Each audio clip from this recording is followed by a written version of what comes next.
Hello friends, मैं यशवीन आपका स्वागत करती हूँ तक्षशिला ट्यूटोरियल के ऑनलाइन चैनल पर। तो जैसे कि लेक्चर 1.2 में हमने क्या देखा था, कायिक प्रवर्धन। आज हम पढ़ेंगे लेक्चर 1.3। 1.3 में हम लेक्चर 1.2 के जो कायिक प्रवर्धन हमने पढ़ा था उसी को कंटिन्यू करेंगे। ठीक, तो सबसे पहले कायिक प्रवर्धन होता क्या है, कायिक प्रवर्धन कितने प्रकार का होता है, ये सब पे हम चर्चा करेंगे। तो हम आपको चैप्टर पढ़ा रहे हैं जीवों में जनन। तो जीवों में जनन में ही एक और टॉपिक बनता है जो कि हमारा क्या है, वेजिटेटिव प्रोपगेशन या कायिक जनन भी इसे कहते हैं। ये भी एक प्रकार का जनन होता है, मगर इसमें क्या होता है कि जो पौधा होता है उसका कोई रिप्रोडक्टिव अंग यानी कि जननिक अंग इसमें भाग नहीं लेता है। इसमें क्या, उसका कोई वेजिटेटिव पार्ट भाग लेता है, मतलब कायिक पार्ट, कोई ऐसा पार्ट जिसका जनन से लेना देना ही ना हो। ठीक, वो क्या करता है कि अपने जैसे समान संततियों को उत्पन्न करता है, इसीलिए इसे क्या कहते हैं, कायिक जनन कहते हैं। याद रखिएगा, बस इसमें एक ही चीज़ नोटिस करने वाली है, इसमें भी जनन तो होगा लेकिन जनन क्या होगा, वेजिटेटिव भाग से होगा, यानी कि किसी कायिक अंग से होगा। कायिक अंग वो अंग होते हैं जो किसी भी तरीके से जननित या रिप्रोडक्टिव नहीं होते हैं। लाइक लीफ, अब हम एक एग्जाम्पल ले लीफ का। लीफ मतलब क्या हुई, पत्ती। पत्ती, आपको क्या लगता है पत्ती कोई रिप्रोडक्टिव अंग है? नहीं, पत्ती में क्या होता है, खाना बनता है। हम ऐसा कह सकते हैं कि पत्ती क्या होती है, फूड प्रिपेयर करती है फॉर प्लांट्स। लेकिन अगर पत्ती में क्या हो, इस टाइप से, ये हमारी लीफ है, ये हमारी क्या है, लीफ है। लीफ में यहाँ पर छोटी छोटी और पत्तियाँ निकल आए। ठीक, तो देखिए ये भी तो एक जननी हुआ। क्या जनन हुआ, ये एक लीफ थी, इससे और छोटी छोटी क्या हुई, लीव्स, मतलब और छोटी छोटी पत्तियां निकलने लगी जो कि इसी के समान थी। अब यहाँ पे पत्ती तो निकली है, स्टेम या तना तो निकला नहीं है। तो यही बात है कि जो हमने जनन में पढ़ा, ये भी वही बात है कि इसमें भी क्या होता है, अपने समान संतति उत्पन्न होती है, मगर कायिक भाग से। तो चलिए इसकी डेफिनेशन देते हैं। मात्र पौधे मतलब होता है वो पौधा जो कि जनन में पार्टिसिपेट करता है या जनन रूप से एक्टिव होता है। कि कायिक अंग वही हमने बताया, ये लीफ कोई आपको रिप्रोडक्टिव अंग तो है नहीं कि ये गाइनोशियम है या एंड्रोशियम है, ऐसा तो कुछ नहीं है। द्वारा नए पादपों के बनना ही क्या कहलाता है, कायिक जन या कायिक प्रवर्धन, also known as the vegetative propagation, इसको कहते हैं, कहलाता है। तो अब देखिए वेजिटेटिव प्रोपगेशन हमने पढ़ लिया। अब ये भी क्या होता है, दो टाइप से होता है। तो चलिए अब हम उसको भी देख लेते हैं कि वेजिटेटिव प्रोपगेशन कितने प्रकार का होता है। वो सिर्फ 2 प्रकार का होता है। तो दोस्तों अब हम क्या करेंगे, वेजिटेटिव प्रोपगेशन कितने प्रकार का होता है या कायिक जनन कितने प्रकार का होगा, ये देखेंगे। तो कायिक जनन जैसे कि हमने आपको बताया था 2 प्रकार का होता है। सबसे पहला उसमें है प्राकृतिक कायिक प्रवर्धन, नेचुरल वेजिटेटिव प्रोपगेशन। दूसरा होगा हमारा कृत्रिम कायिक प्रवर्धन, आर्टिफिशियल वेजिटेटिव प्रोपगेशन। तो सबसे पहले हमें कृत्रिम वाले के बारे में नहीं पढ़ना है, कृत्रिम वाला हमारे कोर्स का नहीं है। और सबसे पहले हम किसको पढ़ेंगे, नेचुरल वेजिटेटिव प्रोपगेशन यानी कि प्राकृतिक कायिक प्रवर्धन। सबसे पहले प्राकृतिक कायिक प्रवर्धन के बारे में पढ़ेंगे कि ये क्या होता है। फिर इसमें आएंगे आपके कुछ पॉइंट्स जैसे भूमिगत तना, अर्धवायवीय तना, मूल, पत्ती और बुलबुल। ठीक, ये सब चीज़ें हमें इसी के अंदर पढ़नी है। तो सबसे पहले हम देखेंगे कि नेचुरल वेजिटेटिव प्रोपगेशन होता क्या है और फिर उसके प्रकार पढ़ेंगे कि उसके अंदर हमें क्या क्या करना है। एक बात और दोस्तों, ये क्वेश्चन क्या है आपका लॉन्ग आंसर्स में आता है। ठीक, तो इसको हम पूरा लॉन्ग टाइप से अच्छे से पढ़ेंगे। प्लस कुछ होते हैं कि जो शॉर्ट टाइप में भी इसके बनते हैं, जैसे भूमिगत तना। हो सकता है कि आपसे ये पूछ लिया जाए वैजिटेटिव तना को विस्तार से समझाइए कि भूमिगत तना क्या होता है या भूमिगत तने में क्या क्या चीज़ें आती हैं, तो ऐसा भी हो सकता है। वैसे तो ये पूरा क्वेश्चन आपका लॉन्ग में ही बनता है कि पूरा नेचुरल वेजिटेटिव प्रोपगेशन होता क्या है, इसके क्या क्या प्रकार हैं, इसके कुछ एग्जाम्पल्स दीजिए, इस टाइप से क्वेश्चन आता है। तो चलिए अब हम पढ़ेंगे किसको, नेचुरल वेजिटेटिव प्रोपगेशन को।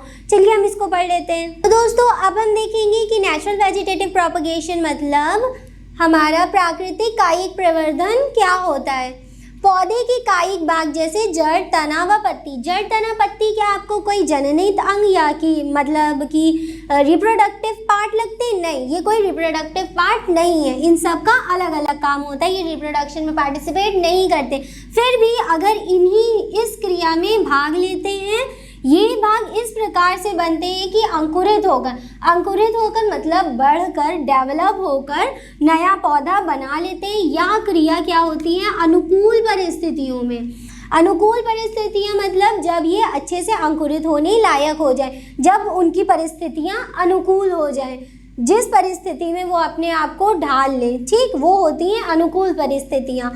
तो क्या हमने पढ़ा? पौधों में कायिक भाग जैसे जड़, तना, पत्ती इस प्रक्रिया में भाग लेते हैं। यही भाग क्या होते हैं? ये भाग इस प्रकार से बनते हैं कि अंकुरित होकर नया पौधा बना लेते हैं। यही हमारा क्या होता है? नेचुरल वेजिटेटिव प्रोपगेशन, प्राकृतिक कायिक प्रवर्धन। तो देखिए, अब प्राकृतिक कायिक प्रवर्धन की कुछ विधियां हैं जो हमने यहाँ पे आपको लिख के बताई थी कि भूमिगत तना, अर्धवायवीय, मूल, पत्ती, बुलबुल, इन पांचों के बारे में हमें पढ़ना होगा। ठीक, तो अब हम आगे बढ़ेंगे और इसकी कुछ विधियों को देखेंगे कि कुछ विधियां इसकी, जब आप इनकी विधियों को देख लेंगे तो आपको ये टॉपिक बिल्कुल क्लियर हो जाएगा। तो चलिए अब इनकी विधियां देखते हैं। तो दोस्तों, अब हम नेचुरल वेजिटेटिव प्रोपगेशन मतलब प्राकृतिक कायिक प्रवर्धन की क्या देखेंगे? विधियां देखेंगे। कायिक प्रवर्धन, नेचुरल कायिक प्रवर्धन की विधियां क्या होंगी? सबसे पहली हमारी विधि है भूमिगत तना। भूमिगत तना क्या होता है? इसके नाम से ही आपको थोड़ा समझ में आ जाएगा। भूमिगत तना मतलब ये एक ऐसा तना होगा जो कहाँ होगा? भूमि के नीचे होगा। ठीक, तो चलिए अब हम इसको देख लेते हैं। तने का मुख्य भाग अथवा कुछ भाग भूमिगत वृद्धि करता है, मतलब ऊपर नहीं, भूमिगत, भूमि के नीचे वृद्धि करता है तथा इस प्रकार से भोजन संग्रह करने वाले अंग के रूप में रूपांतरित हो जाता है। भोजन संग्रह करने वाले अंग कौन? मतलब जैसे हमारा पोटैटो मतलब आलू क्या होता है? आलू में होता है स्टार्च। आप सबको पता होगा आलू में बहुत ही ज़्यादा मात्रा में क्या होता है? स्टार्च, मंड होता है। और मंड क्या होता है? एक स्टोर फूड होता है। स्टोर फूड मतलब हमारा संग्रह भोजन, जो भोजन संग्रह होता है। नीचे भूमिगत तना जाता रहता है और अंदर एक भोजन संग्रह करता रहता है और रूपांतरित हो जाता है। ठीक, में रूपांतरित हो जाता है, परंतु इसका कक्षस कलिकाएं मतलब जर्मिनेटिंग आई बर्ड्स, ये तो पोटैटो में है, ये तो आपकी आलू में है, लेकिन इनको जर्मिनेटिंग बर्ड्स कहते हैं। ठीक, कक्षस कलिकाएं मिलती हैं जिनसे नया पौधा विकसित होता है अथवा शाखाएं निकलती हैं। पूरा पौधा जरूरी नहीं है पूरा पौधा निकले, थोड़ी थोड़ी शाखाएं निकलती हैं जो मृदा से आकर बाहर नया पौधा बना लेती हैं। ये क्या काम करती हैं? धीरे धीरे ट्यूबर बड़ा होता जाता है और क्या मृदा से बाहर आ जाता है, कुछ शाखाएं बनाता है, या तो फिर अंकुरित मतलब धीरे धीरे अंकुरित होकर मतलब विकसित होकर क्या करता है? एक नया पौधा बना लेता है। ठीक, तो दोस्तों ये हमारा क्या था? नेचुरली वेजिटेटिव प्रोपगेशन की पहली विधि, जिसको हम क्या कहते हैं? भूमिगत तना। अब देखिए, भूमिगत तना में भी हम आपको एग्जाम्पल देंगे जो कि क्या है? पोटैटो का। इसमें क्या निकलते हैं? कंद निकलते हैं। कंद मतलब ट्यूबर्स। आप सबने आलू तो बहुत अच्छे से देखा होगा। ठीक, उसमें क्या होते हैं? थोड़े गड्ढे टाइप के होते हैं और कुछ बीच में वाइट कलर की क्या निकलते हैं? ट्यूबर्स निकलते। अब इनको देखेंगे, वृद्धि असमान होती है। आलू का कोई शेप होता है, आप सभी को पता होगा आलू का कोई शेप नहीं होता। आलू किसी भी आकार का हमको मिल जाता है, गोल, ऐसा वैसा जैसा भी मिल जाता है। ठीक, वृद्धि असमान होती है जैसे आलू में ऐसा क्या होता है? इस पर आँख मिलती है।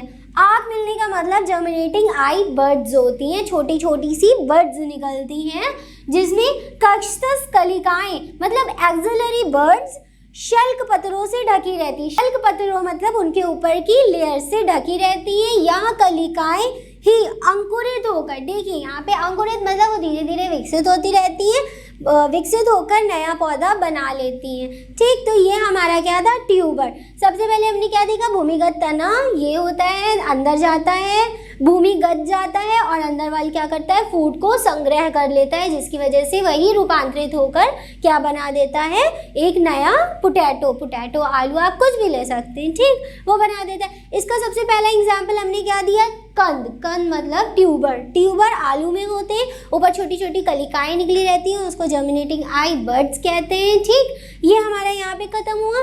तो चलिए एक और एग्जाम्पल देख लेते हैं, किसका, भूमिगत तने का। आप और सोच रहे होंगे कि क्या चीज़ होती होगी जो भूमिगत निकलती है। आप सब अदरक यानी कि जिंजर को तो जानते होंगे, जिंजर भी एक एग्जाम्पल है किसका, भूमिगत तने का। तो थोड़ा सा हम उसको भी देख लेते हैं कि जिंजर कैसी एक भूमिगत तना है, उसमें क्या होता है, वो भी खाई जाती है ना, उसकी वो भी क्या होती है, फूड स्टोरेज करती है, मतलब हमारा भोजन संग्रह करती है।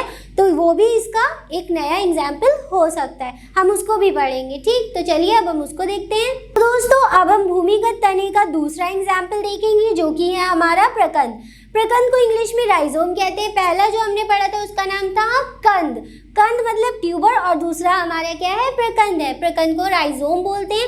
यह भूमिगत तना मृदा के भीतर वृद्धि करता है। मृदा के भीतर मतलब मृदा की मिट्टी के अंदर वृद्धि करता है। इसमें भी क्या होती है, कक्षस कलिकाएं मतलब एक्सिलरी बड्स। ये देखिए इसमें भी बड्स होती हैं। इन कक्षस कलिकाएं, ये जो एक्सिलरी बर्ड है, यही क्या करती हैं, अंकुरित होकर नए पौधे को निकालती हैं। नए पौधे इसी से निकल आते हैं। ये देखिए यहाँ पर हमारे पास एग्जाम्पल है किसका, जिंजर का। जिंजर्स में नोड्स होते हैं। आपने बहुत गौर से अगर देखो तो कुछ कुछ टाइप के ऐसे ऐसे करके लाइंस होती हैं, इनको क्या कहते हैं, नोड्स कहते हैं। इसमें स्केल लीव्स होती हैं छोटी छोटी सी, प्लस ये जो हमने दिख रहा है आपको, ये क्या है, रूट्स है मतलब जड़ें हैं। और ये भी हमारा क्या है, एक एग्जाम्पल है भूमिगत तने का। वो याद रखिए भूमिगत तने के कितने एग्जाम्पल हमने पढ़े हैं, 2। एक है नोड राइज। भूमिगत तने के हमने कितने एग्जाम्पल पढ़े हैं, 2 पढ़े। एक हमारा कंद है जिसको ट्यूबर कहते हैं, और दूसरा हमारा प्रकंद है जिसे क्या कहते हैं, राइजोम कहते हैं। राइजोम का एग्जाम्पल हमारा जिंजर है, और ट्यूबर का एग्जाम्पल हमारा क्या था, पोटैटो मतलब आलू, ठीक। तो दोस्तों अब हमने भूमिगत तना, तो दोस्तों अब हमने भूमिगत तने को पूरा पढ़ लिया है, दोनों एग्जाम्पल इसके देख लिए हैं। अब हम आगे बढ़ेंगे किसकी तरफ, भूमिगत तने के आगे जो हमने लिखा था उसकी तरफ। वो क्या होगा दोस्तों, भूमिगत तना हमारा यहीं पे खत्म होता है। अब हम आगे बढ़ेंगे इसके नेक्स्ट विधि की तरफ, जो कि हमारी है अर्धवायवीय तना, ठीक। तो अब चलिए उसको भी देख लेते हैं। तो दोस्तों अब हम अपनी बाकी विधियों को भी देख लेंगे, जिसमें हमारी बी मतलब दूसरी विधि है अर्धवायवीय तना। अर्धवायवीय मतलब वो जो आधा वायु में होता हो।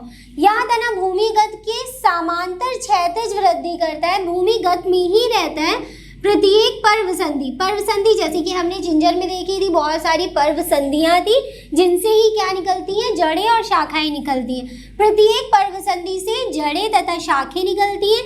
कभी कभी पर्वसंधि के कुछ भाग मृदा में, लेकिन कुछ कहाँ मिलते हैं हमें, जल में, इसीलिए इसे क्या कहते हैं, अर्धवायवीय तना। बस ये इतना सा था। फिर सी, इससे तो आप सब वाकिफ होंगे, मूल मतलब रूट को जड़ भी कहते हैं। कुछ पौधों की मूल मतलब जड़ कायिक प्रवर्धन करते हैं, जैसे शकरकंद जैसे स्वीट पोटैटो। शकरकंद को क्या बोलते हैं, स्वीट पोटैटो। स्वीट पोटैटो में अपस्थानिक कलिकाएं निकलती हैं जो नया पौधा बना लेती। अपस्थानिक कलिकाएं ये भी पुरानी हमारी एक्सिलरी बर्ड्स हैं। बर्ड्स मतलब छोटी छोटी कलिकाएं निकलती हैं और धीरे धीरे वो क्या करती है, अंकुरित हो जाती है और नया पौधा बना लेती हैं, ठीक। इतना। फिर डी मतलब चौथा हमारा क्या है, पत्ती मतलब लीफ, ठीक। हमारी पत्ती ग्रीन कलर की होती है, सबने देखी होगी।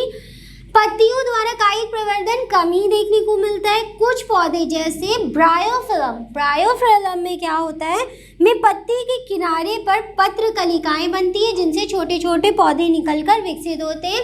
इसका एग्जाम्पल हमने आपको थोड़ी देर पहले ही दिखाया था इसी लेक्चर में। कुछ इस टाइप की पत्ती थी जिससे क्या निकल ली थी, हमारी सब पत्तियां, छोटी छोटी और पत्तियां निकल ली।